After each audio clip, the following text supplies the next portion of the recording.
Ah, j'étais en train de faire ma revue de presse sur X et j'ai vu quelques petites vidéos et remarques et articles sur des vedettes françaises, puisque là, moi, je suis un peu plus quand même sur ce qui est francophone en tout cas. Des vedettes françaises telles que, comment il s'appelle, le noir là, Sim quelque chose, je sais plus. Omar Sy, puis d'autres vedettes à qui on a demandé de se positionner par rapport aux événements qui se passent en Israël, à la guerre, au génocide, au massacre, à la boucherie, à la tuerie, un peu par l'armée la plus morale du monde, hein, de Sahel, quoi. Donc on voit, là, on a vu la moralité, tout le monde est témoin de commencer une guerre morale, hein, avec des drones. Maintenant on assassine avec des drones à distance les gens dans les rues comme ça au hasard, bing, bing, bing. C'est moral, c'est ça la moralité, hein. L'armée la plus morale. Bon, ben, je savais pas, moi je savais pas que ce comportement est un comportement moral. Comme quoi, ce monde est parti dans de l'autre face, carrément l'autre face. On est parti à un moment, on voyait bien que le mensonge avait tout dominé, pour ainsi dire, hein, l'histoire, bon, bref. Et là, beaucoup plus loin que le mensonge encore. Là, on est arrivé à une sorte de, comment je dirais, d'un mensonge officiel. C'est-à-dire que si tu veux dire deux, il faut que tu dises quatre. Et mieux, il faut que tu le comprennes comme tel. Et encore que tu puisses le dire, hein, tu dois le comprendre. C'est-à-dire, en gros,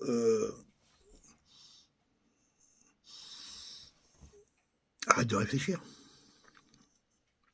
et fais ce qu'on te dit.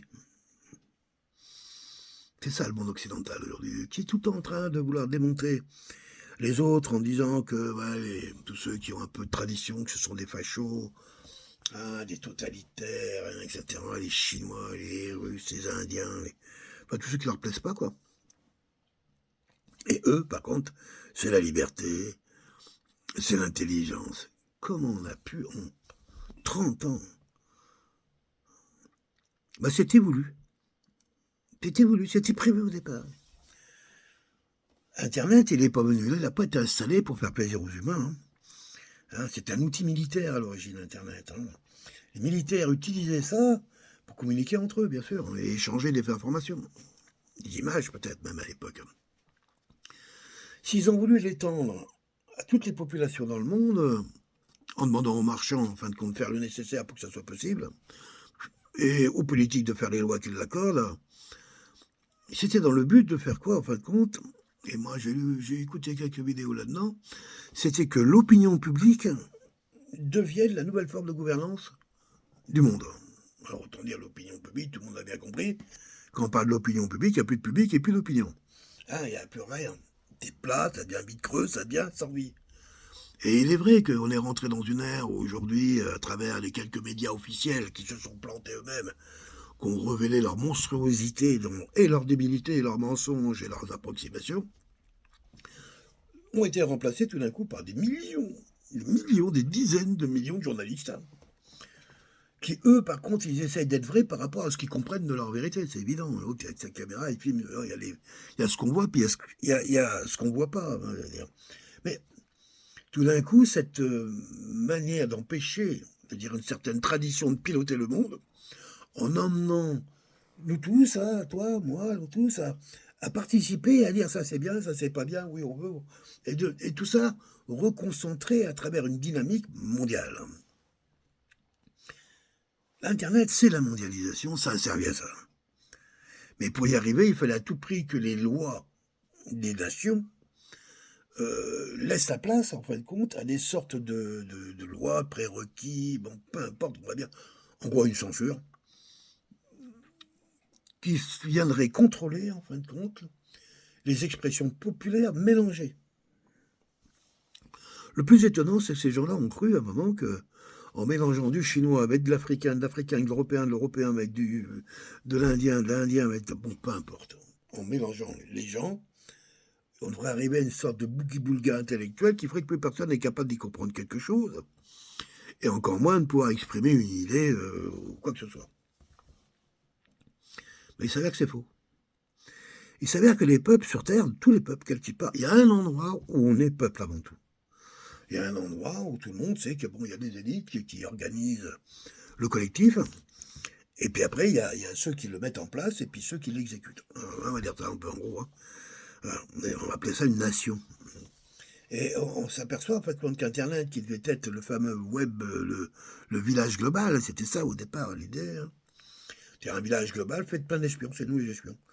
Il ne faut pas oublier qu'à l'époque, lorsqu'Internet a été créé, il y avait des agences comme la NSA, etc., même comme toutes les agences d'espionnage ou de contre-espionnage de chaque grande nation,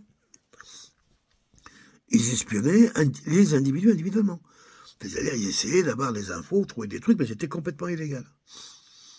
D'ailleurs, l'ancêtre du Facebook, je ne sais plus comment ça s'appelait, c'est un outil qui existe toujours, et c'était un outil qui appartenait à NSA, qui avait dans le but de ficher les gens. Soit un côté ludique, chacun répondait à son truc, mais c'était pour ficher les gens.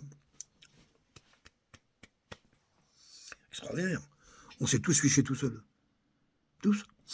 Tous les gens disent, ouais, c'est moi, c'est bien moi, tiens, photo, cicatrice, machin, tablage, hop. Extraordinaire. Et là maintenant on sait, sans aucun problème. Moi je sais que quelqu'un qui viendrait à analyser avec des algorithmes assez fins mes 15 années de présence sur Facebook, il y a forte chance qu'il en sache plus sur moi que moi j'en sache moi-même. Il y a de fortes chances. Hein. Il peut voir une évolution mentale, connaître ma personnalité, mes goûts, mes préférences, mon niveau économique. On peut tirer des conclusions incroyables de ces outils-là. Et maintenant, les conclusions, ils les ont. Ils les ont de façon depuis longtemps, individuellement et collectivement. Mais donc aujourd'hui, on dirait, je pense qu'ils ont une masse d'expérience, de retour d'expérience concernant chaque individu, chaque collectivité, chaque communauté, chaque animal, tellement immense qu'aujourd'hui, ils pilotent notre humanité avec carrément un siècle d'avance. Hein. En disant, voilà, pour pouvoir aller là-bas, il faut bouger tel pion ici, qu'il devrait entraîner ça, mais bon. Remarquez une chose, la conséquence un peu de tout ça, c'est aussi que le niveau intellectuel des gens devient de plus en plus bête. Oui, ils savent lire, ils savent apprendre des choses, 2 et 2, ça fait 4, 4, ça fait 8, 8, 64, etc. Ils savent faire ça. Mais quand ta culture s'appauvrit, quand ton idée du vivant est tellement erronée, qu'il y a de fortes chances que quand tu veux te propulser dans l'avenir, dans une vision large, ben cette vision sera porteuse de ses erreurs, de ses approximations.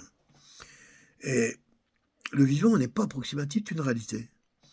Ce sont des faits vérifiables, contrôlables par tous, tout le temps. Et de vouloir faire croire que quelque part, on peut se permettre de numériser le vivant, en le rendant numérisable, entre autres, on voit avec l'intelligence artificielle qui rentre en compétition avec les hommes aujourd'hui et qui dit. Il y en a qui carrément pensent que ces outils-là risquent d'entraîner la fin de l'humanité. Alors bon, on est tellement habitué à ces histoires de fin de l'humanité, hein, depuis le premier train, la première voiture. Bon, bref, il s'agit toujours de finir l'humanité. Comme si quelqu'un savait vraiment ce que c'est que l'humanité. La tienne. Parce qu'apparemment, je pense qu'ils ont perdu le sens de vraiment ce que c'est qu'être humain. Et ils comprendraient que c'est certainement pas sous une forme numérique que tu vas pouvoir l'exprimer, puisque être humain, c'est être aussi arbre, c'est être aussi cheval, c'est aussi être étoile, qu'être aussi toi, et pas toi à la fois.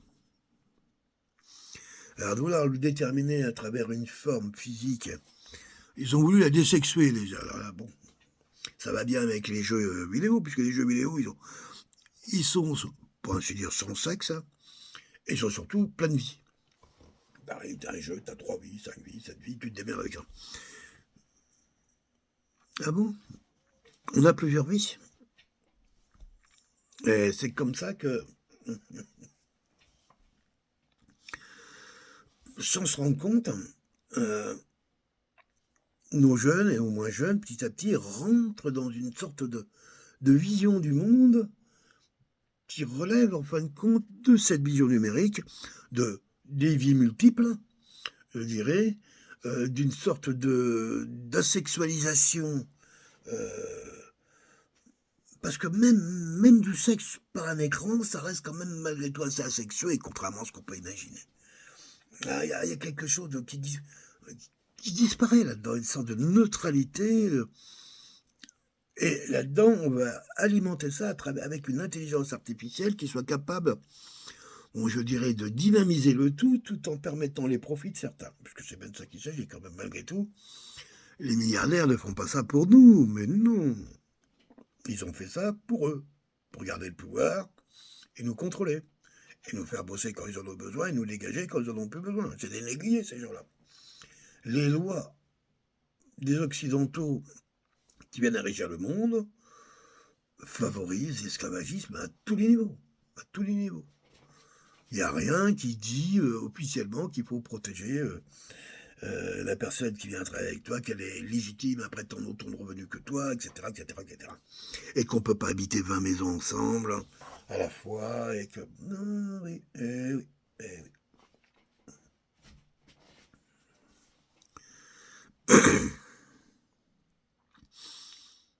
Alors, pour en revenir un petit peu à mon sujet de départ, si moi j'avais été une vedette et puis on m'aurait demandé de m'exprimer, gagner plusieurs millions de dollars par an, est-ce que je me serais exprimé bien sûr que j'aurais fermé ma gueule. Parce que le gars qui était pas au courant le 6 octobre aurait pu se prononcer le 7 de façon à remettre sa vie, sa carrière en jeu en entier. Le 8. Puis, ça veut dire que la personne elle était déjà engagée dans la voie. Si ces gens ont réussi à dire, puis il y a longtemps qu'ils sont plus engagés. Il y a longtemps que pour toucher des millions qui sont les leurs, ils rencontrent des gens qui ont plein de fric. Et les gens plein de fric, entre eux, quand ils parlent de plein de fric, ils s'en foutent un peu de la misère des pauvres. Mais ils s'en foutent complètement. Ils n'ont rien à péter. Je dirais que même, plus il y a de fauves pour eux, plus il y a de chances que quelque part, ils gagnent beaucoup d'argent. C'est ça, les valeurs morales du capitalisme, qui montrent ses limites aujourd'hui. Et c'est bien pour ça qu'ils veulent tous se précipiter dans l'abandon de l'argent, dans une sorte de communisme, l'abandon de la propriété, bref. Un programme chinois avec ordinateur pour contrôler. C'est là le truc.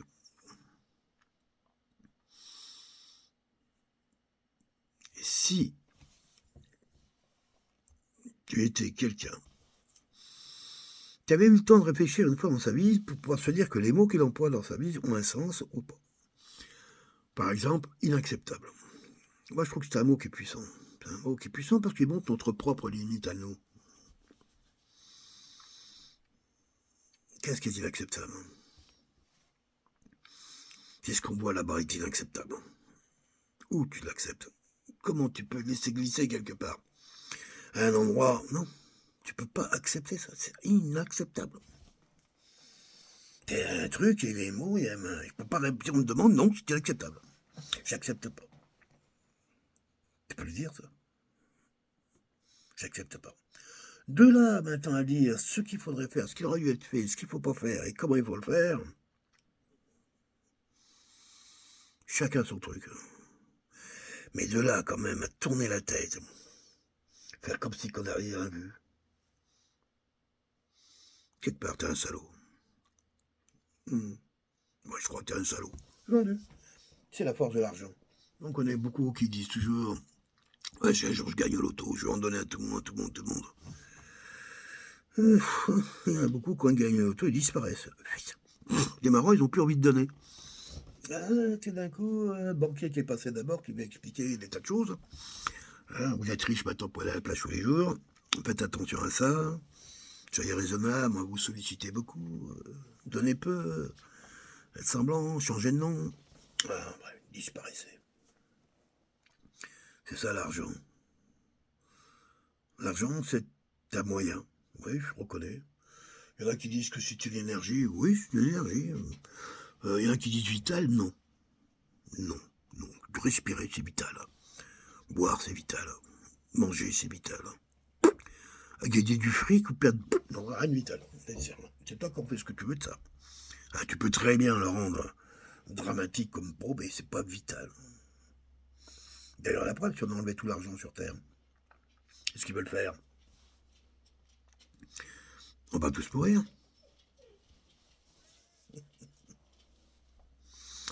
Voilà, cette petite vidéo, là, juste comme ça, pour voir dans quel monde on vit aujourd'hui. Et que bien voir que tous ceux qui sont quand même à l'abri, bien au chaud, avec du pognon, des sécurités et autres,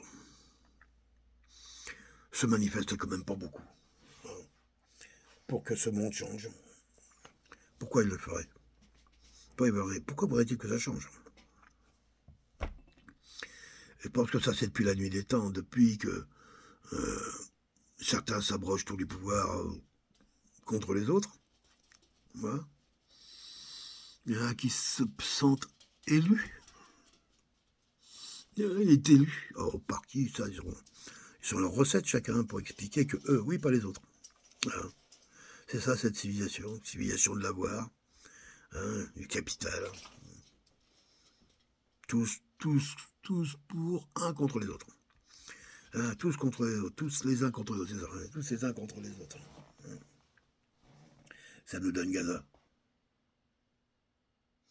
Inacceptable, Gaza.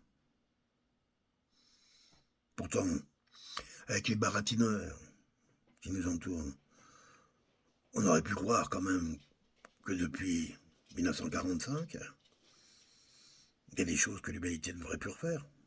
Et pourtant, bombe atomique, la Grande Marche, Pol Pot, Vietnam, etc., etc., l'Irak, la Libye, etc., etc. Ça n'arrête pas. Ça n'a jamais arrêté. Des guerres, des massacres, des guerres, des massacres, des guerres, des massacres. Alors qu'on demande à un type qui gagne 10 millions, si quelque part, ce qui se passe à Gaza, c'est... Il est bien possible qu'il pense que c'est pas inacceptable du tout. Ça fait partie des aléas de la vie. Le chemin, c'est dur, mais bon, je vais quand même pas perdre ma Ferrari pour ça. On peut comprendre, on est arrivé à ce stade-là aujourd'hui. On est là. Et si on n'y prête pas attention, comme disait je ne sais plus qui, j'aime bien qu'on prend comme exemple Malcolm X, qui disait que si on ne prête pas attention à tout ça, les riches vous feront très très vite comprendre que la misère, ça vient des pauvres. Putain. Tuer les pauvres, et la misère disparaîtra. Du Rousseau dans l'âme, il l'avait tourné à l'envers.